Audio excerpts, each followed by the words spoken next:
Баршаңызға сәлем, қажет арнасына қош келдіңіз. Каналға тіркеліп, қолдау білдіріп отыруыңызды сұраймын. Достар, бүгін квашеная капустаның адамның денсаулығына қандай пайдасы бар екенін айтатын боламыз.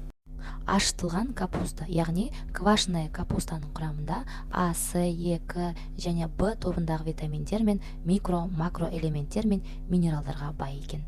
Клетчатка, антиоксиданттар және пектин, крахмал, белок, органикалық қышқылдар да осында екен.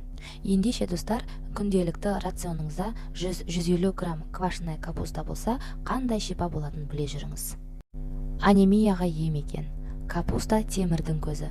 Ашытылған капуста ферменттері ағзаға темір сіңуін жылдамдатады екен. Және де запорға ем екен. Бифида және лактобактерияларға бай, ішектің жиырылу қасиетін арттырып, запорды тоқтатады екен. Асқазан ішек жолындағы токсин, шлак, паразиттерден тазалайды екен. Иммунитет.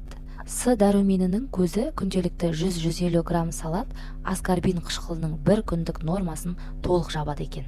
Артық салмаққа қарсы зат алмасуды қалыптастырады.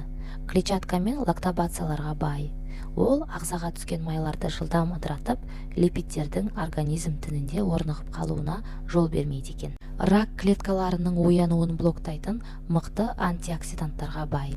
Остеопороздың алдын алушы. Құрамындағы Д және К2 витамин сүйек беріктігімен қоса тері, шаш, тырнақ саулығын қамтамасыз етеді екен. Бұл витаминге тапшылық қыс мезгілінде арта түседі екен. Достар, сау, әдемі, ішкі ағзамыз мінсіз болсын десеңіз, квашеная капустаны рационыңызға қоса жүріңіз. Ақпарат ұнаса, жүрекшені басып, пікір жазып кетіңіз. Қазақ тілді контентті қолдап кетіңіз. Сіздің қолдауыңыз біз үшін өте маңызды.